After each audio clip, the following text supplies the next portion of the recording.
ನಿಮಗೆ ಆವಾಗಲೇ ಹೇಳಿದೆ ನಾನು, ಸಾಧಾರಣವಾದ ವ್ಯಕ್ತಿಗಳಿಗೆ 45 ನಿಮಿಷ ಮಿನಿಮಮ್, ಮ್ಯಾಕ್ಸಿಮಮ್ 1 ಅವರ್.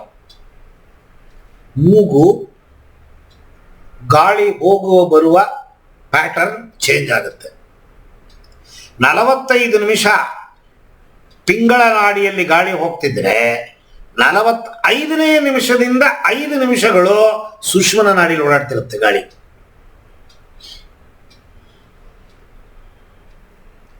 ಏನದು ಸುಷುಮ್ನ ನಾಡಿ?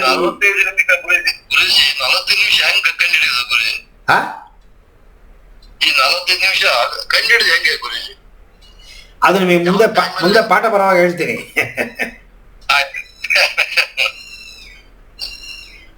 ಇದು ಎರಡಿದೆ, ಕಾನ್ಷಿಯಸ್ ಆಗಿ ಬದಲಾವಣೆ ಆಗೋದನ್ನು ಕಂಡುಹಿಡಿಯೋದು, ಅನ್ಕಾನ್ಷಿಯಸ್ ಆಗಿ ತಾನಾಗೆ ಅದು ಸಾಫ್ಟ್ವೇರ್ ಹೇಗೆ ಮಾಡಿರ್ತಾರೆ ಅದು ತನ್ನ ಕೆಲಸ ತಾನು ಮಾಡ್ಕೊಳ್ಳುತ್ತೆ. ಹಾಗೆ ಭಗವಂತ ನಮ್ಮ ತಲೆ ಒಳಗಡೆ ವಿಂಡೋಸ್ XP ಅಥವಾ ವಿಂಡೋಸ್ 11 ಏನೋ ಒಂದು ಹಾಕಿದ್ದಾನ, ಅದು ತಾನಾಗೆ ಕೆಲಸ ಮಾಡ್ತಿದೆ. ನಾವು ಕಂಡುಹಿಡಿದಿದ್ದನ್ನ ಭಗವಂತ ಯಾವಾಗಲೂ ಎಷ್ಟೋ ಸಾವಿರಾರು ವರ್ಷ, ಸಾವಿರ ಲಕ್ಷಗಟ್ಟಲೆ ವರ್ಷದ ಹಿಂದೆ ಈ ಸಾಫ್ಟ್ವೇರ್ನ ಕಂಡುಹಿಡಿದು ಮನುಷ್ಯನ ಸೃಷ್ಟಿ ಮಾಡಿದ್ದ. ಮನುಷ್ಯನ ಕೈಯಲ್ಲಿ ಮನುಷ್ಯನ ಸೃಷ್ಟಿ ಮಾಡೋಕ್ಕಾಗಲ್ಲ, ಸಾಫ್ಟ್ವೇರ್ ಮಾಡ್ತಾನ. Windows XP, Windows 11, Windows 10. ಆದರೆ ಇಲ್ಲಿರೋ ಪರಿಪೂರ್ಣತೆ ವಿಂಡೋಸ್ 10 ಇಲ್ಲ. ಭಗವಂತನ ಇಲ್ಲ ಅಂತಾರೆ. ರಾಮನ ಫೋಟೋ ಮೆರವಣಿಗೆ ಮಾಡಿ ಚಪ್ಪಲಿಲಿ ಹೊಡಿತಾರೆ, ಬೆಂಕಿ ಇಡ್ತಾರೆ ದೇವಸ್ಥಾನಗಳಿಗೆ, ದೇವಸ್ಥಾನದ ಒಳಗಡೆ ನುಗ್ಗಿ ಕದೀತಾರೆ. ಏನು ಹೇಳ್ತೀರ ನೀವು? ಯಾವ ಪವಿತ್ರತೆಯು ಪಡೆಯೋದು ಬೇಡ, ಸತ್ಯಗಳನ್ನು ತಿಳ್ಕೊಂಬಿಟ್ರೆ ಅದೇ ಭಗವಂತನ ಕ್ವಾಲಿಟಿ. ಸತ್ಯ ಗೊತ್ತಾಗ್ಬೇಕು ನನಗೆ, ಸರಿ ತಪ್ಪು ಸತ್ಯ ಗೊತ್ತಾಗೋದೇ ಜ್ಞಾನ. ಎಲ್ಲೆಲ್ಲೋ ಹೊಟ್ಟೋದೆ ನಾನು. ಸರಿ, ಇಲ್ಲಿ ಈ ಸೈಡ್ ಸ್ಟೋರಿಗಳು ಸ್ವಲ್ಪ ಬೇಕು, ಇಲ್ಲಾಂದರೆ ಮುಂದೆ ಹೋಗಲ್ಲ ಪಾಠ. ಸುಮ್ಮನೆ ನಾನು ಬೊಗಳ್ತಾ ಕೂತಿದ್ದೆ ಅಂದರೆ ನಾನು ಎಕನಾಮಿಕ್ ಕ್ಲಾಸ್ ಹೋಗ್ತಿರ್ಲಿಲ್ಲ. ನಾವೆಲ್ಲ ಎಕನಾಮಿಕ್ಸ್ ಟೀಚರ್ ಬಂದರೆ ನಾವೆಲ್ಲರೂ ಹೊರಗೆ ಬಂದ್ಬಿಡುವು. ಅವ್ರು ಒಂದು ಕ್ಲಾಸ್ ಮುಗಿದು ನೆಕ್ಸ್ಟ್ ಕ್ಲಾಸ್ ಬರುತ್ತೆ ಅನ್ನೋದಕ್ಕೆ 5 ನಿಮಿಷ ಗ್ಯಾಪು. 5 ನಿಮಿಷದಲ್ಲಿ ಎಲ್ಲ ಖಾಲಿ ಮಾಡ್ಬಿಡುವು. ಮುಂದ್ಗಡೆ ಫ್ರಂಟ್ ಬೆಂಚ್ ಅವ್ರು ಮಾತ್ರ ಕೂತಿರೋರು. ಆ ರೀತಿ ಎಕನಾಮಿಕ್ಸ್ ಪಾಠ ಮಾಡ್ದಾಗ ನಾವು ಮಾಡಕ್ಕೆ ಹೋದ್ರೆ ನೀವು 2ನೇ ದಿವಸ 3ನೇ ದಿವಸ ಬರಲ್ಲ. ಅಯ್ಯೋ ಯಪ್ಪ ಬ್ಲೇಡ್ ಆಗ್ತಾರಪ್ಪ, ಯಾವ ಬೇಕು ಪಾಠ. ಈ ಸೈಡ್ ಸ್ಟೋರಿ ಇಂಟ್ರೆಸ್ಟ್ ಮೈನ್ ಸ್ಟೋರಿಲಿ ಇಲ್ಲ.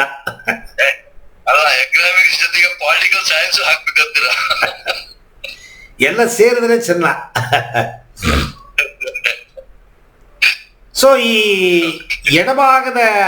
ಬಲಭಾಗದ ಮೆದುಳಿಗೆ ಪಿಂಗಳ ನಾಡಿ ಅಂತ ಹೇಳ್ತೀವಿ. ಆ ಪಿಂಗಳ ನಾಡಿ 45 ನಿಮಿಷಗಳು ತನ್ನ ಕೆಲಸವನ್ನು ತಾನು ಮಾಡಂಗೆ ಭಗವಂತ ಮಾಡಿಬಿಟ್ಟಿದ್ದಾನೆ. ನೀವೇನು ಮಾಡೋದೇ ಬೇಡ. ನೀವಾಗಿ ಮಾಡುವ ವಿದ್ಯೆಯೇ ಸ್ವರಯೋಗ. ನೀವಾಗಿ ಮಾಡದೆ ತಾನಾಗೆ ತನ್ನ ಕೆಲಸವನ್ನು ಮಾಡ್ಕೊಳ್ತಾ ಇದೆ ಆಲ್ರೆಡಿ. ಅದು 45 ನಿಮಿಷ ನಡಿಲೇಬೇಕು, ಅದು ಫಿಕ್ಸು. ಈ ಟೈಮಲ್ಲಿ, ಬೆಳಗ್ಗಿನ ಟೈಮಲ್ಲಿ ಇಷ್ಟೇ ದಿನ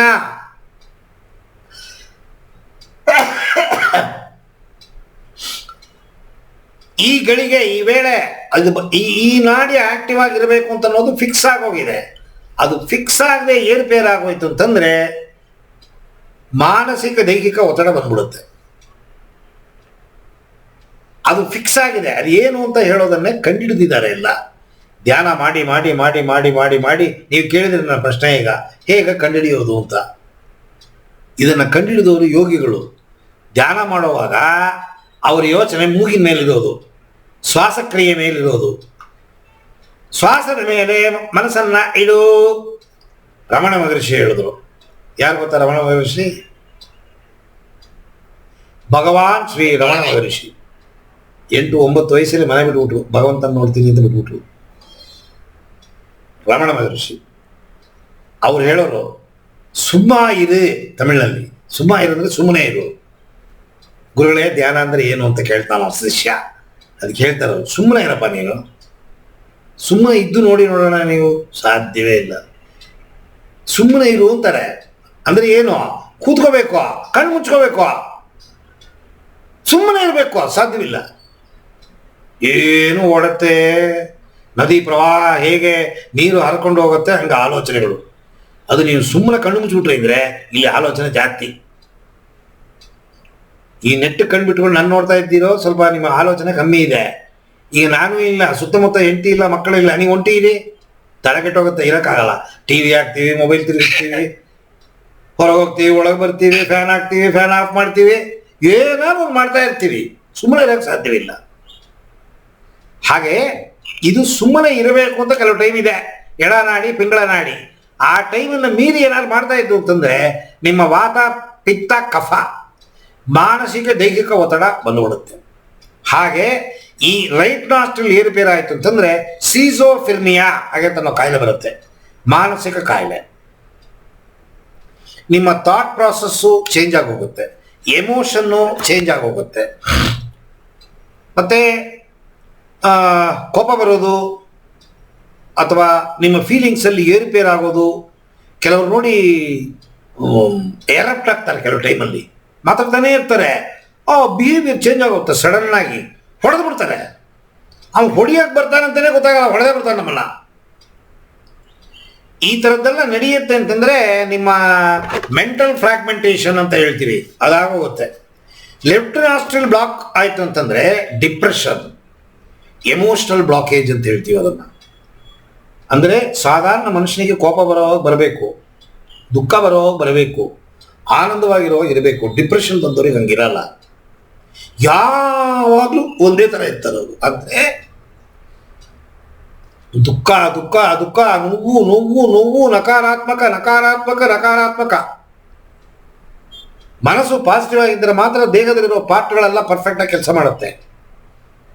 ಮನಸ್ಸು ನೆಗೆಟಿವ್ ಆದರೆ ಚಕ್ರ ನೆಗೆಟಿವ್ ಆಗುತ್ತೆ. ಈ ಚಕ್ರದ ಬಗ್ಗೆ ನಾನು ಫುಲ್ ಡೀಟೇಲ್ ನಿಮಗೆ ಹೇಳಲಿಲ್ಲ. ಈ ಚಕ್ರದ ಬಗ್ಗೆನೇ 1 ವಾರ 10 ದಿವಸ ಕ್ಲಾಸ್ ಮಾಡಬೇಕು, ಅಷ್ಟು ದೊಡ್ಡ ಸಬ್ಜೆಕ್ಟ್ ಚಕ್ರಗಳು. ಸುಮ್ಮನೆ ಹೇಳಿದೆ ಅಷ್ಟೇ ನಾನು. ಚಕ್ರಗಳಿಗೆ ಬಣ್ಣ ಇದೆ,